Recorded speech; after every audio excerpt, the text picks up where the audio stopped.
좀 전에 읽은 말씀을 가지고 차원 높은 사랑이라는 제목으로 하나님 말씀 함께 나누도록 하겠습니다. 남편이 나가려고 그러는데 갑자기 아내가 남편에게 이렇게 말했습니다. 여보, 오늘 무슨 날인지 아시죠? 이런 말을 들을 때면 남편들은 가슴이 철렁하지요. 도대체 아무리 생각해도 기억이 나질 않았습니다. 곰곰이 생각하다 이렇게 중요한 날을 놓치고 그냥 지나갔다가는 큰일이겠다 싶어서 아내를 위해서 아름다운 보석과 케이크를 준비해서 저녁에 분위기 있는 식당으로 불러냈습니다. 그리고 이렇게 말했습니다. 여보, 사랑해요. 오늘 같은 특별한 날 당신과 함께 있다는 것이 얼마나 행복한지 모르겠구려. 그러자 아내가 감동을 하면서 이렇게 대답을 했다고 합니다. 여보, 정말 고마워요. 저도 한글날 이렇게 특별한 감동을 보내게 될 줄은 몰랐어요. 여러분의 부부관계는 어떠세요? 하나님께서 아담에게 주신 가장 큰 축복이 있다면 그것은 바로 하와를 만드신 것입니다. 이 세상을 다 창조하셔서 아담을 위해서 이 세상을 창조하셨지만 하와를 창조하기 전까지 아담은 그런 아름다운 창조 세계를 누릴 수가 없었습니다. 하와를 만나는 순간 아담이 얼마나 행복했는지 이는 내 뼈 중에 뼈요 살 중에 살이라고 고백할 정도였습니다. 하지만 안타깝게도 우리는 해체 가정의 시대를 넘어서 파괴된 가정의 시대 속에서 살아가고 있습니다. 그리고 그 파괴된 가정의 그 가장 중심에는 파괴된 부부 관계가 자리를 잡고 있습니다. 지난 21일은 무슨 날이었죠? 부부의 날이었습니다. 왜 5월 21일이 부부의 날이죠? 5월 가정의 달 5월에 둘이 하나가 된다. 그래서 5월 21일이 바로 부부의 날입니다. 그걸 이제 아는 그런 아주 무지한 남편들이 있는 것 같은데, 그런데 이런 부부의 날 안타깝게도 우리가 있는 곳과 멀지 않은 그 분당에서 40대 부부가 숨진 채 발견되었습니다. 평소 갈등을 겪었던 부부가 다툼 끝에 부부의 날 죽음에 이르고 만 것입니다. 젊은이들은 이런 자신들의 부모, 꼭 이런 극단적인 선택을 하지 않더라도 자신들의 부모의 부부 생활을 바라보면서 결혼에 대한 환상을 깨뜨린 지 이미 오래되었습니다. 한 남자와 한 여자의 연합, 이 연합으로 이루어진 가정이야말로 하나님께서 인간에게 베푸신 가장 큰 축복일 텐데 그 축복을 인간들은 잃어버리고 만 것입니다. 아니, 그것이 더 이상 축복이라고 믿지 않는 시대에 우리는 살아가고 있습니다. 하지만 성경은 여전히 가정이야말로 이 땅에서 우리가 경험할 수 있는 가장 큰 축복이자 기쁨이라고 우리에게 이야기해주고 있습니다. 사랑하는 여러분, 사랑하는 남편을 볼 때, 사랑하는 아내를 볼 때 내가 어떻게 이런 여자를 아내로 맞이했지? 내가 어떻게 이런 남자를 남편으로 맞이할 수 있었을까? 너무나 행복해서 오늘도 잠에서 깨어난 그 아침이 너무나 행복한 그런 아침을 보내고 계십니까? 어디 딴 나라 이야기하는 것 같으세요? 오늘 본문에는 남편의 사별로 인해서 깨져버린 룻의 가정을 회복시키기 위한 보아스의 사랑 이야기가 기록되어 있습니다. 이 룻이 위험을 감수하고 보아스에게 청혼을 했는데 보아스도 룻을 사랑하고 있었던 것입니다. 그래서 이 보아스의 사랑으로 인해서 룻은 이제 자신이 꿈꿀 수 없었던 그런 가정의 회복을 꿈꿀 수 있게 되었습니다. 사랑하는 여러분, 가정이 하나님이 계획하시는 그 놀라운 축복을 경험하기 위해서 가장 절실하게 필요한 것은 바로 사랑입니다. 사랑이 없는 부부, 사랑이 없는 가정, 그래서 그냥 어제가 오늘이고 오늘이 내일 같은 그런 평범한 일상을 살아가는 부부는 자녀들에게 하나님이 계획하신 가정의 그림이 무엇인지를 보여줄 수가 없습니다. 아무리 좋은 집과 가구를 들여놓고 자녀들을 위해서 최선의 뒷바라지를 한다고 해도 그것은 이미 가정이 아닌 것입니다. 그러게 우리들의 가정, 아니 우리들의 부부관계가 회복되어서 하나님이 계획하신 그런 거룩한 행복을 누리기 위해서는 무엇보다도 보아스가 보여준 보아스의 사랑법을 우리 모두가 배워야 할 줄로 믿습니다. 그러기에 그 보아스의 사랑법을 통해서 우리의 부부관계가, 소원해졌던 부부관계가, 메말랐던 부부관계가 그 어느 때보다도 아름다운 그런 사랑으로 충만해지기를 주님의 이름으로 축원합니다. 자, 그렇다면 차원 높은 사랑이란 어떤 사랑일까요? 차원 높은 사랑의 첫 번째 특징은 상대를 배려해 주는 것입니다. 상대를 배려해 주는 사랑입니다. 남편들에게 물어보면 대부분 아내들을 다 사랑한다고 말합니다. 여러분, 남편들 아내를 사랑하십니까? 예, 한 명도 없네요. 이럴 수가 있습니까? 예. 여러분, 다시 한번 묻습니다. 남편들이 아내를 사랑하십니까? 예, 도저히 입이 떨어지지 않는 분이 있어. 도저히 그것만은 말할 수 없다. 다른 건 몰라. 목에 칼이 들어와도 그 얘기는 할 수 없다. 그런 비장한 각오로 사랑을 고백하지 않는데, 무뚝뚝해서 그렇지 우리 남자들도 아내를 다 사랑한다고 말합니다. 근데 아내들은 사랑을 받고 있다고 느끼지 못해요. 왜 그럴까요? 그것은 자기 방식대로 사랑하기 때문입니다. 자기가 생각하는 대로 감정을 표현하고 자기가 생각하는 대로 사랑을 전달하기 때문에 상대방은 그 사랑을 느끼지 못하는 것입니다.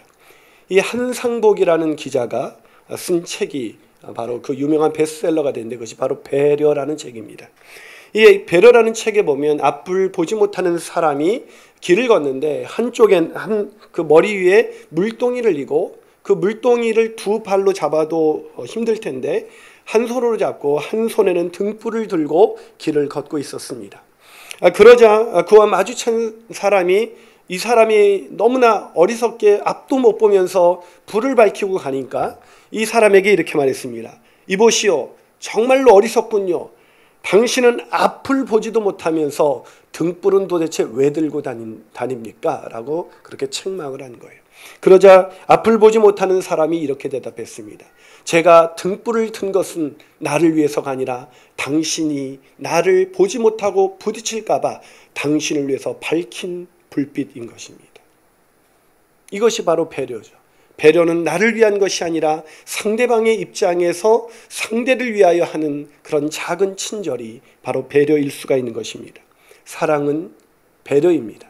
사랑은 내가 원하는 방식대로 표현하는 것이 아니라 그가 원하는 방식대로 표현해 주는 것이 바로 사랑인 것입니다. 이 한상복 씨는 배려가 무엇인지를 책에서 5가지로 정리해 주었습니다. 첫 번째, 배려는 상대가 원하는 것을 주는 것이다. 두 번째, 배려는 받기 전에 먼저 주는 것이다. 아내가 뭘 요구해서 이렇게 하는 것이 아니라 받기 전에 미리 알고 주는 것이죠. 세 번째, 배려는 날마다 노력해야 하는 것이다. 저절로 되려는 것이 아니라는 것이죠. 네 번째, 배려는 자연스럽고 즐거운 것이다. 억지로 하는 것이 아니라 기쁜 마음으로 하는 것이라는 거죠. 다섯 번째, 배려는 사소하지만 위대한 것이다. 여러분, 남편의 배려를 받으면서 살아가는 아내, 또 아내의 배려를 받으면서 살아가는 남편, 그 가정 속에서 배려가 무엇인지를 배워가는 아이들, 그런 가정을 꿈꾸며 살아가는 우리가 되어야 하지 않겠습니까? 하지만 그런 배려보다는 자기의 어느덧 이기적인 모습으로 바뀌어져 버린 그런 배우자들의 모습이 있지 않아요? 아니, 내 모습이 있지 않아요? 여러분, 연애할 때는 저 남자가 좋아하는 것이 뭘까? 저 여자가 좋아하는 것이 뭘까? 그래서 내가 원하는 음식점이 아니라 그녀가 원하는 음식점, 그녀가 원하는 것대로 내 모든 생각이 바뀌어지잖아요. 그렇게 배려하면서 아름다운 연애를 했던 사람들이 이제는 바뀌어져서 내가 원하는 대로 가정을 이끌어가기 위해 서로 부딪히면서 갈등하면서 그렇게 살아가고 있는 것은 아닐까. 오늘 저는 보아스의 모습을 보면서 보아스의 사랑이야말로 한마디로 배려라고 정의할 수 있다고 생각했습니다. 자, 오늘 본문 10절을 한번 같이 읽어볼까요? 자, 본문 10절입니다. 읽습니다. 시작. 그가 이르되 내 딸아, 여호와께서 내게 복 주시기를 원하노라. 내가 가난하건 부하건 젊은 자를 따르지 아니하였으니 내가 베푼 인애가 처음보다 나중이 더하도다. 뭐라고요? 룻이 뭐가 많다고요? 인애가 많다는 거예요. 여러분, 이것은 앞뒤가 맞지 않는 얘기입니다. 인애라는 단어는 이 원어로 헤세드라는 단어를 사용하는데, 이 헤세드라는 단어는 지위가 높은 사람이 낮은 사람한테 굳이 충성할 필요가 없는데 그 낮은 사람에게 자신의 몸을 낮추어서 충성되게 섬기는 것, 그게 바로 헤세드예요. 그 때문에 오늘 본문에 보면 보아스가 신분이 훨씬 더 높습니다. 게다가 보아스는 유대인이고 룻은 이방인입니다. 이방인의 그것도 홀로 된 가난한 볼품없는 여자, 그런 여자가 어떻게 보아스에게 인애를 베풀 수가 있겠어요? 그런데 보아스는 지금 룻에게, 자신에게 청혼한 그 룻에게 뭐라고 말하냐면 내가 베푼 인애가 처음보다 나중이 더하다. 처음에 베푼 인애는 뭐였을까? 자신의 남편을 잃어버렸음에도 불구하고 그렇게 신실하게 살아온 인생, 그것을 인애로 표현한 거예요. 그러나 그 후에도 얼마든지, 아마 본문을 보면 가난하건 부하건 젊은 자를 따르지 않았다. 굉장히 젊은 남자들이 이 룻에게 뭔가 추파를 던졌던 것 같아요.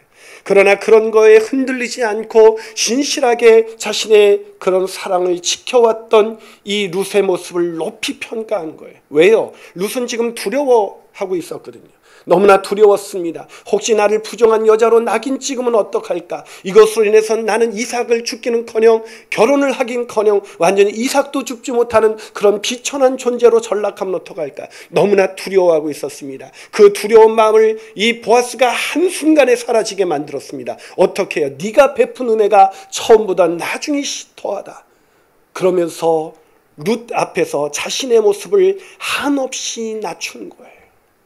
멋있지 않습니까?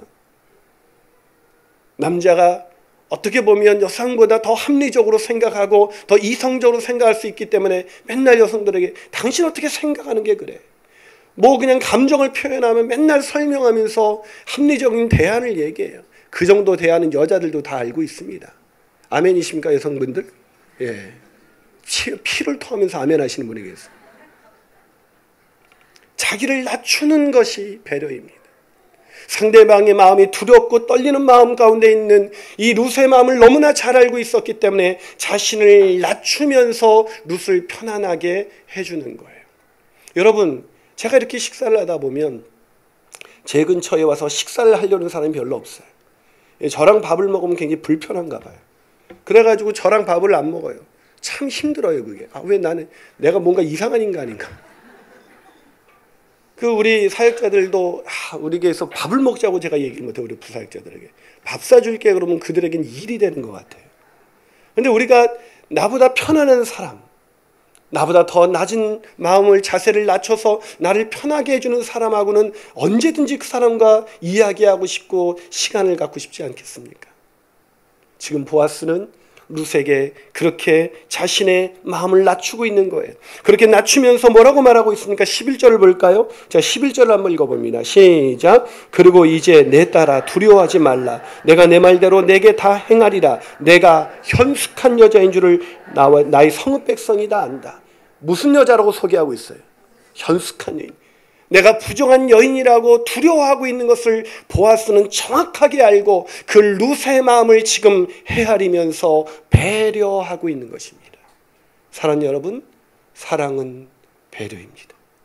사랑은 내 중심적으로 생활하는 것이 아니라 상대방이 원하는 것을 헤아릴 줄 아는 사랑, 그 사랑을 하게 되시기를 주님의 이름으로 축원합니다. 근데 이 설교를 듣는 순간에도 이거 우리 남편이 들어야 되는데, 이거 우리 아내가 들어야 되는데, 그 인간에게 회개의 영이 임하시기를 축원합니다. 한 발 더 나아가서 차원 높은 사랑의 두 번째 모습은 어떤 모습일까? 그것은 상대를 보호해주는 사랑입니다. 상대를 보호해주는 사랑. 사랑하는 자를 위한 가장 기본적인 표현은 바로 배려입니다. 누군가를 진정으로 사랑하게 된다면 끊임없이 우리는 그를 배려하면서 그렇게 살게 되어 있어요. 아마 우리가 뭘 먹을 때도 늘 내가 먹고 싶은 걸 먹지 않고 뭐 먹을래 그러죠. 근데 꼭 이런 인간이 있어. 뭐 먹을래 그러고 말하면 그거 말고 또 얘기하면 그거 말고 그래서 이거 먹자 꼭 그래요. 그러면서 매번 물어봐요. 뭐 먹을래? 혹시 대개 남편이 그런 인간은 아니십니까?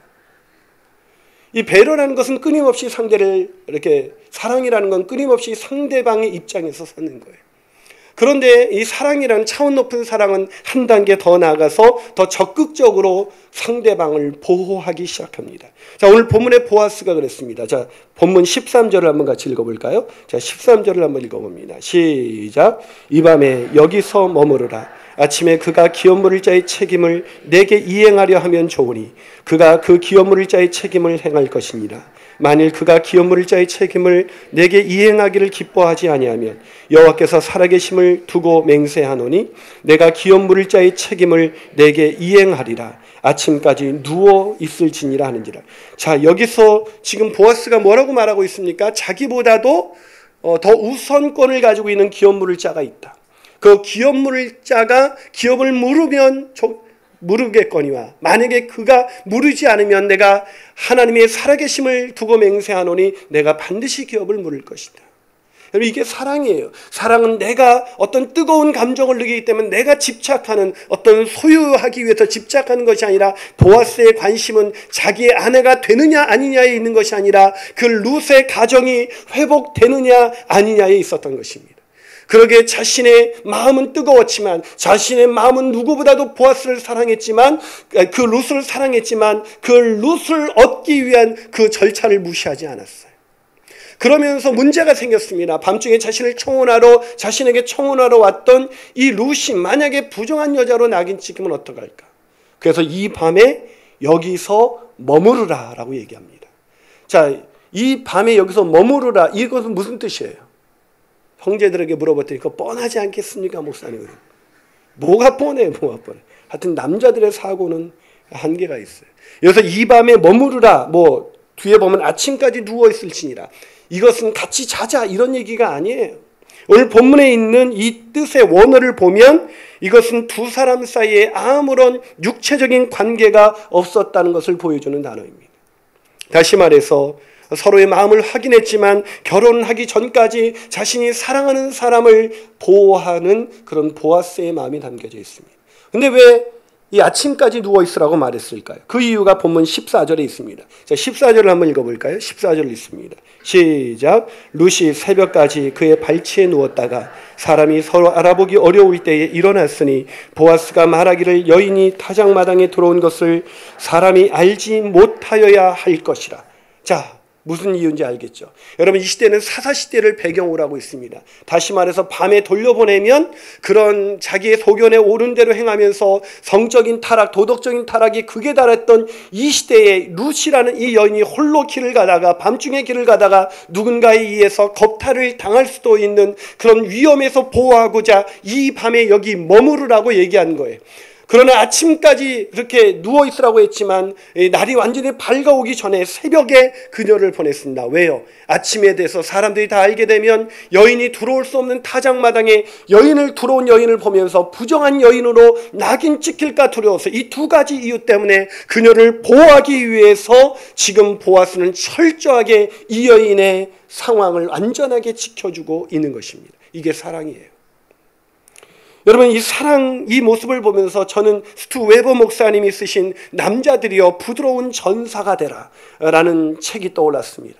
남성들이라면 반드시 읽어봐야 될 책인데 남자들이여 부드러운 전사가 되라. 이 책에 보면 스튜 웨버 목사님은 남자다운 모습을 4가지로 소개하고 있습니다. 자, 우리 자매님들은 여러분의 남성들이 이 4가지 모습 중에 어떤 모습을 갖고 있는지 한번 상상해 보세요. 첫 번째는 왕이에요, 왕.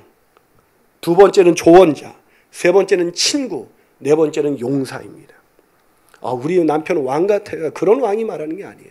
여기서 왕은 어떤 왕이냐면 만왕의 왕이신 하나님을 닮은 사람이어야 한다는 거예요.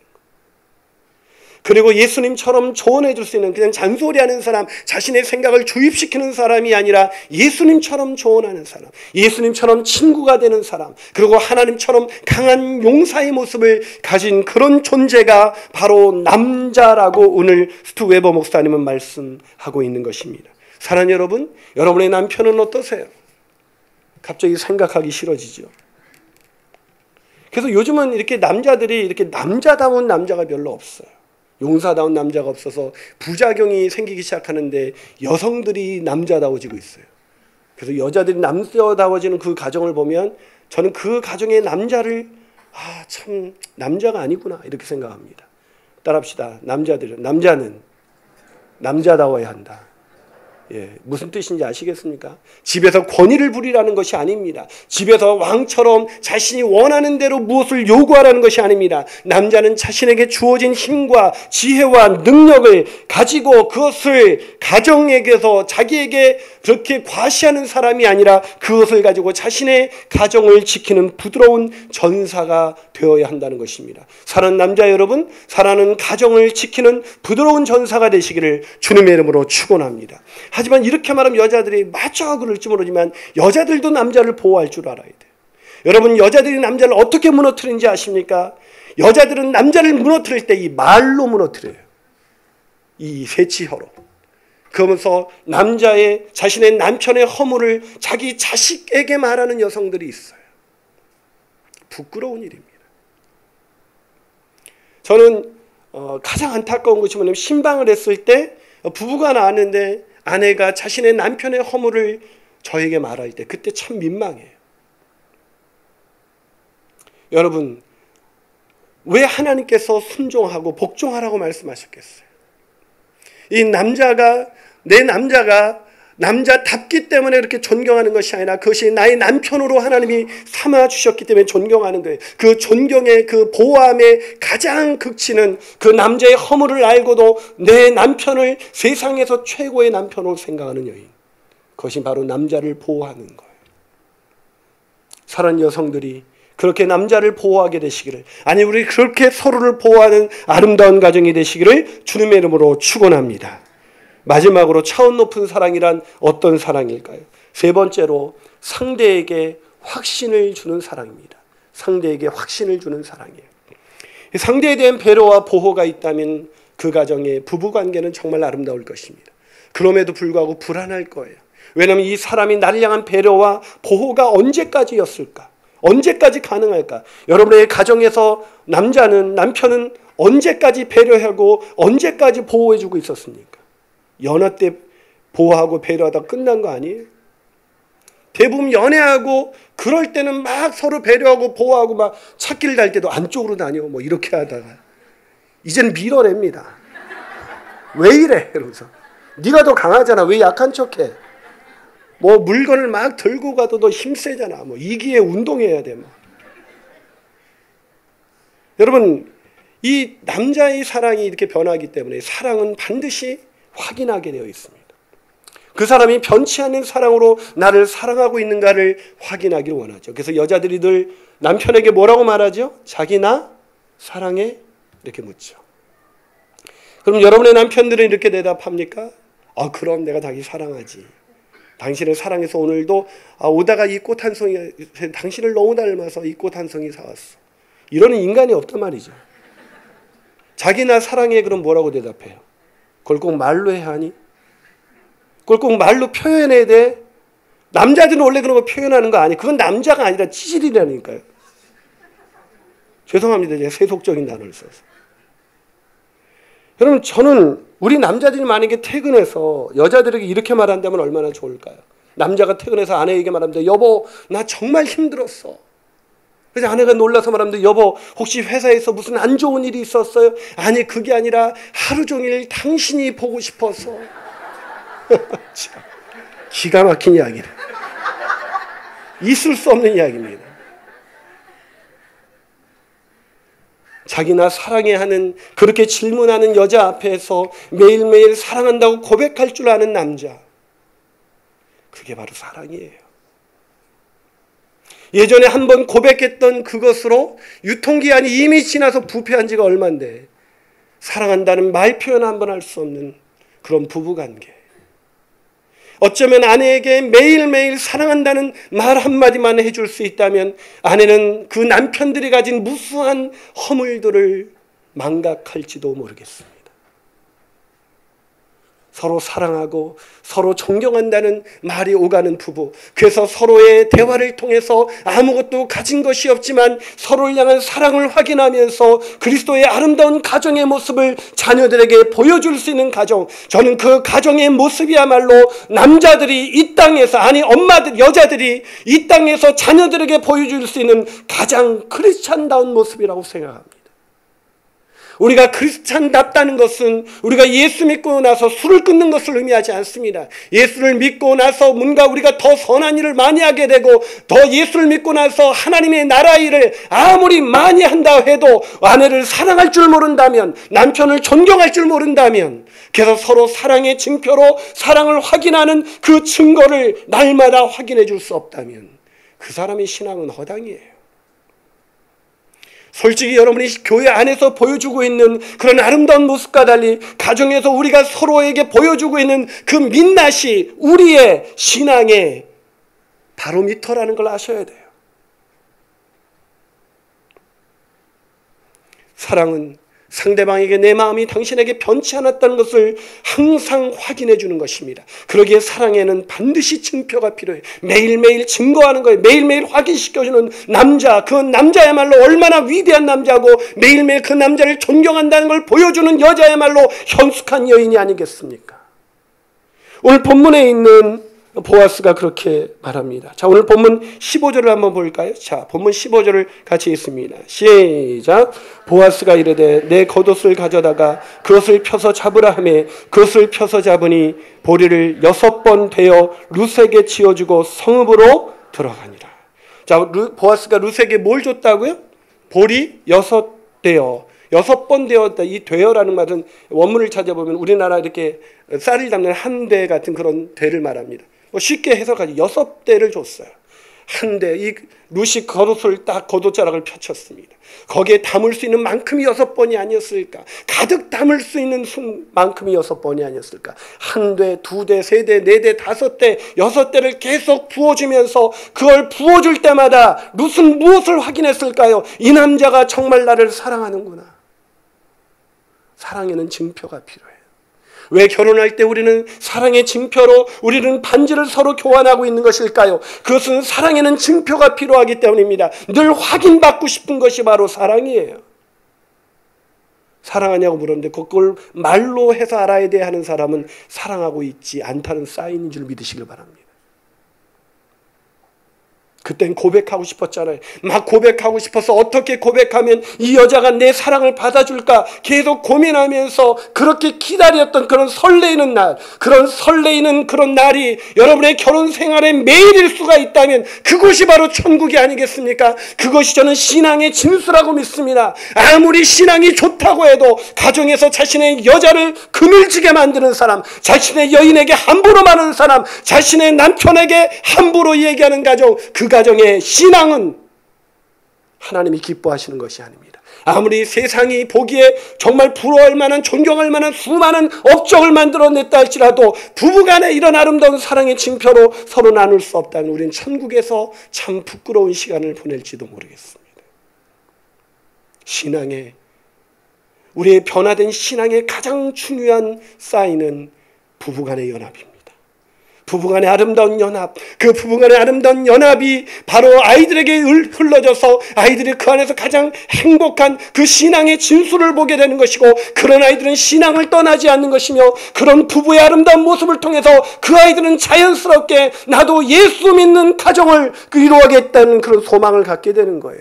그리고 그런 가정의 모습을 보면서 사람들은 예수 그리스도에 대해서 궁금하게 되는 것이고, 그들에게 복음이 전파되는 것이 바로 하나님이 계획하신 원리라고 저는 생각합니다. 오늘 본문에서 이 6번 대여를 가져왔습니다.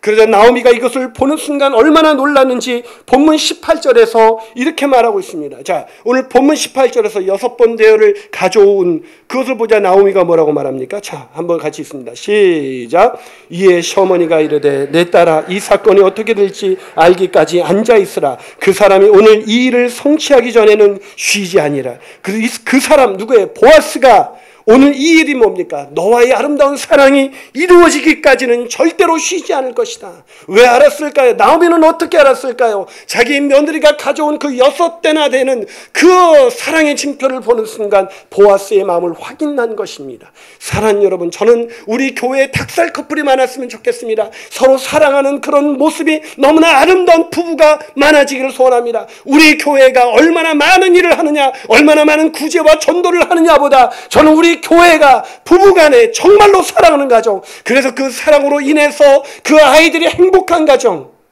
그런 가정의 모습이 우리 교회의 모습이기를 원합니다. 그것이 신앙의 진수이기 때문이에요. 사랑하는 여러분, 한 남자가 결혼하고 처음으로 아내에게 생일 선물을 주었습니다. 아내의 첫 번째 생일이었기 때문이 아니라 그동안 아내에게 선물을 할 수 있는 형편이 되지 못했기 때문입니다.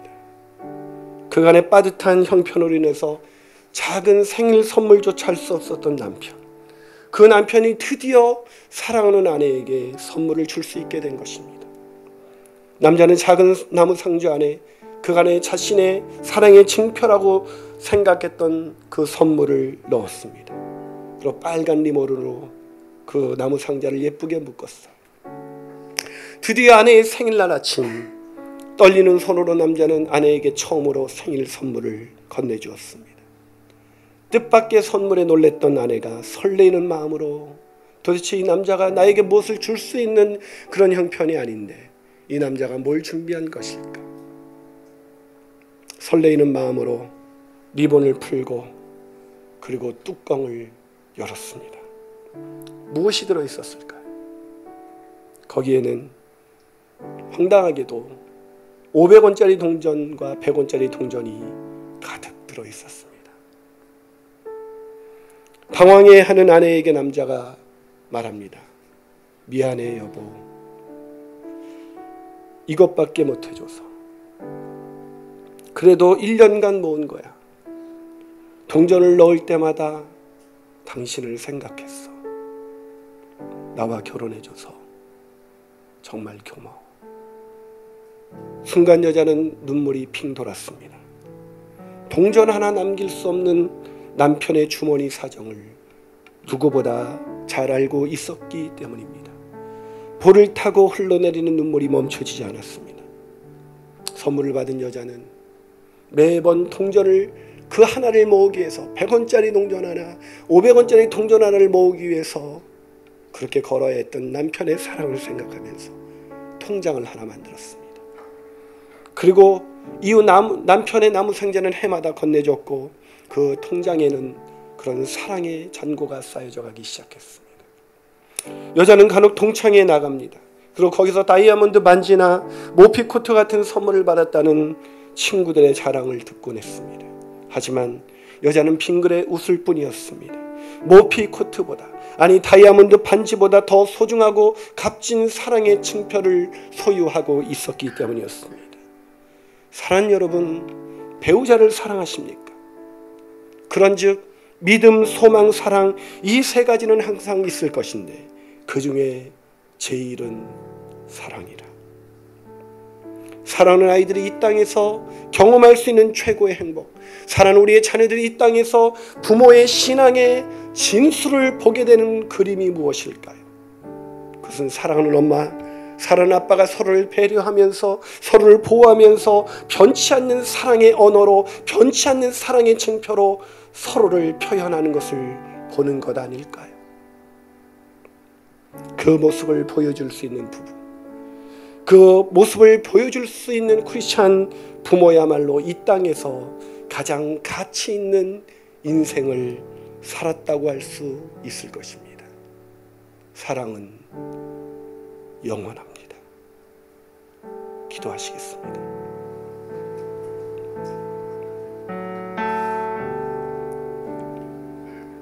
사랑하는 여러분, 여러분의 배우자를 사랑하십니까? 그런데 왜 우리 서로는 그 배우자의 사랑을 느끼지 못하는 것일까요? 내가 사랑한다고 느끼는 그 감정이 사랑이 아닙니다. 사랑은 오래 참고, 사랑은 온유하고, 사랑은 성내지 아니하고, 사랑은 교만하지 아니하고, 사랑은 모든 것을 감싸주고 믿고 참아내는 것입니다. 그 사랑, 그 사랑으로 우리가 서로를 평생을 그렇게 바라보며 살아갈 수 있다면, 세월이 흐를수록 우리가 가난해지고 세월이 흐를수록 우리가 유약해지고 세월이 흐를수록 우리가 건강을 잃는다 해도 우리 서로 그렇게 사랑을 표현할 수 있다면 그 사람이야말로, 그 부부야말로 진정한 그리스도인입니다. 오늘 여기 와서 멀쩡하게 있는 우리들의 모습의 뒤속에 있는 우리들의 가정, 그 가정에서 우리의 자녀들이 우리의 부부를 바라볼 때 아이들은 어떤 모습으로 바라볼까요? 사랑만이 영원합니다. 그 사랑으로 오늘 우리 부부를 만나게 하신 하나님의 은혜 앞에 감사하면서, 우리 청년들은 이렇게 만나게 해주신 하나님의 은혜에 감사하면서, 하나님 평생 내가 먼저 배려하고 내가 먼저 보호하고 내가 먼저 표현하게 하여 주옵소서.